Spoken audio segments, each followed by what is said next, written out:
আখিরি নবী মুহাম্মদুর রাসূলুল্লাহ সাল্লাল্লাহু আলাইহি ওয়াসাল্লামের এটাকে মাইনা কাদিয়ানীদেরকে অমুসলিম ঘোষণা করবেন কিনা, কিন্তু আপনাদের নেতৃস্থানীয় ব্যক্তি এটাকে মানে নাই।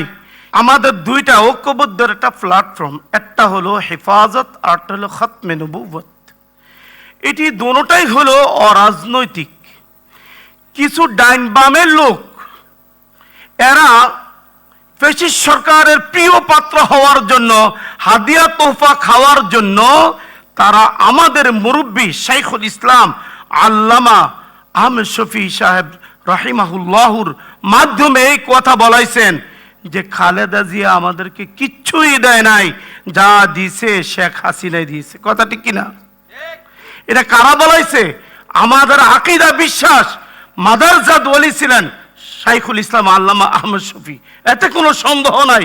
কিন্তু ডাইনে বামের কিছু লোক যারা অতি মাত্রায় সরকারের চাটুকারিতা করছে, তারাই কিন্তু এই কথা বলাইছে আল্লামা শাইখুল ইসলাম আহমেদ শফি সাহেবের মাধ্যমে।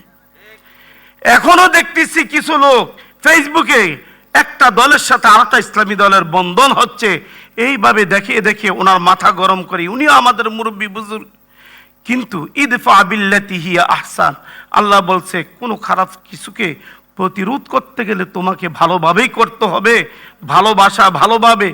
এখন আমাদের মুরব্বীকে এমনভাবে উত্ত্যক্ত করছেন, তার জবান দ্বারা একটা শব্দ বের হয়ে গেছে।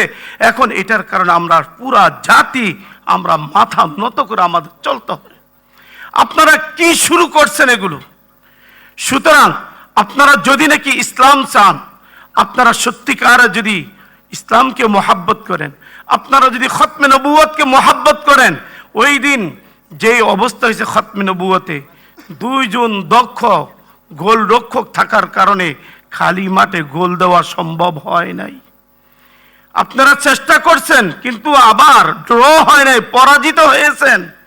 কারণ সেখানে এই কথা বলা হয়েছে যে বলেন খতমে নবুওয়াত আখিরি নবী মুহাম্মদুর রাসূলুল্লাহ সাল্লাল্লাহু আলাইহি ওয়াসাল্লামের এটাকে মাইনা কাদিয়ানীদেরকে অমুসলিম ঘোষণা করবেন কিনা, কিন্তু আপনাদের নেতৃস্থানীয় ব্যক্তি এটাকে মানে নাই। কিন্তু সবাই সেখানে মেনে গেছে, আমরা ক্ষমতায় গেলে কাদিয়ানীদেরকে অমুসলিম ঘোষণা করব, আমরা ক্ষমতায় গেলে কাদিয়ানীদেরকে অমুসলিম ঘোষণা করব, আমরা ক্ষমতায় গেলে কাদিয়ানীদেরকে অমুসলিম ঘোষণা করব।